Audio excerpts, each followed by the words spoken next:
മക്കളുടെ കാര്യത്തിൽ ഞങ്ങളുടെ കുടുംബജീവിതത്തിലാണെങ്കിലും മക്കളുടെ കാര്യത്തിലാണെങ്കിലും അവരെ പഠിപ്പിച്ചു കൊടുത്തത് യേശു ആരാണെന്നും വന്ന ആളായതുകൊണ്ട് എനിക്ക് പിന്നെ പിന്നെ ഫാദർ ജോസഫ് കിഴക്കടമച്ചൻ്റെ കരസ്മാറ്റിക് നവീകരണ ധ്യാനത്തിലൂടെയാണ് ഞാൻ ഇതിലേക്ക് കടന്നു വരുന്നത്. യേശു ആരാണെന്നും അവൻ എന്താണെന്നും.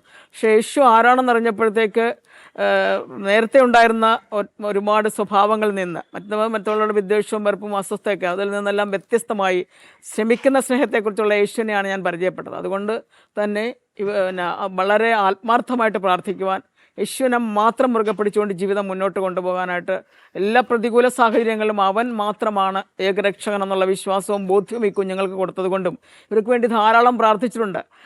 ഇപ്പോഴും പ്രാർത്ഥിച്ചുകൊണ്ടിരിക്കുകയാണ്. എല്ലാ ദിവസവും വിളിച്ച് ഈ മോനെ അവൻ രാത്രി അവൻ തന്നെ വിളിക്കും. അപ്പോൾ എല്ലാ ദിവസവും പ്രാർത്ഥിച്ചിട്ടാണ് ഇവനെ കിടത്തി ഉറക്കുന്നത്. മോൾ മെഡിക്കൽ കോളേജിലായിരുന്നപ്പോഴും അങ്ങനെ തന്നെ. മോൾ MBBS എടുക്കുമ്പോൾ എനിക്ക് പറയാനുള്ളത് വലിയ കഴിവും ബുദ്ധിയും ബോധവും ഇതിൻ്റെ അല്ല എനിക്ക് പറയാനുള്ളത്. അവൾ അതിതീഷ്ണമായി പ്രാർത്ഥിക്കുന്ന ഒരു കുട്ടിയാണ്. ശക്തമായി പ്രാർത്ഥിക്കാൻ പഠിപ്പിച്ചതാണ് അവൾക്ക് MBBS പാസ്സാകാനായിട്ട് സാധിച്ചത്. ഇവരുടെ ജീവിത ബന്ധാവിൽ ഇവർ എന്നും ഇവർക്ക് വേണ്ടി പ്രാർത്ഥിക്കുമ്പോൾ മോനടുത്ത് പ്രാർത്ഥിക്കുമ്പോൾ ഇപ്പോഴും പ്രാർത്ഥിക്കും. തലമുറ തോറും യേശുക്രിസ്തുവിനെ മാത്രം പ്രഘോഷിച്ചുകൊണ്ട് യേശുക്രിസ്തുവിൻ്റെ തിരുസഭയിൽ അംഗങ്ങളായി മാത്രം ജീവിക്കാൻ നിങ്ങൾക്ക് ഭാഗ്യം നൽകണമേ എന്നുള്ള പ്രാർത്ഥനയാണ്.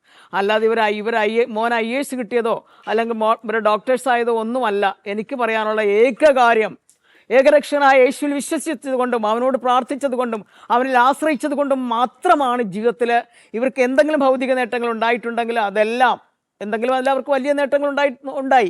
അതിനെല്ലാം പിന്നിൽ ഒളിച്ചിരിക്കുന്ന ഒരേ ഒരു ശക്തി യേശു മാത്രമാണ്.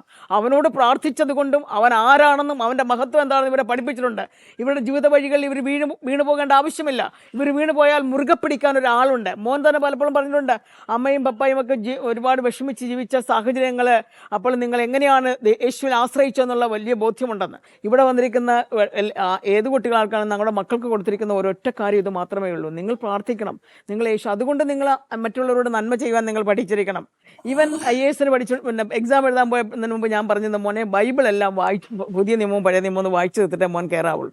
അത് ഭയങ്കര സമയമില്ലല്ലോ. ഞാൻ പറഞ്ഞില്ല, ഞാൻ വായിച്ചു ഒരാഴ്ചക്ക് മുമ്പ് ഞാൻ വായിച്ചു തീർന്നിട്ട് ഇവനോട് വിളിച്ച് പറഞ്ഞു, ഞാൻ വായിച്ചു തീർന്നു, എൻ്റെ ഭാഗം ഞാൻ ക്ലിയർ ആക്കിയിട്ടുണ്ട്, മോൻ ഇനി മോൻ്റെ അത് വായിച്ചിട്ടേ പോകാവുള്ളൂ. അവൻ രാവിലെ പറഞ്ഞു, അമ്മ ഞാൻ ഇന്ന് രാവിലെ വായിക്കാനുള്ള ഇതൊന്നും വായിച്ചു തീർത്തില്ല, ഞാൻ ബൈബിൾ വായിച്ചു തീർക്കണമായിരുന്നു, അമ്മ പറഞ്ഞല്ലോ അത് വായിച്ചു തീർന്നിട്ടേ കയറാവുള്ളൂ. ആ പേപ്പറിനാണ് ഏറ്റവും കൂടുതൽ മാർക്ക് റിസൾട്ട് വന്നപ്പോൾ.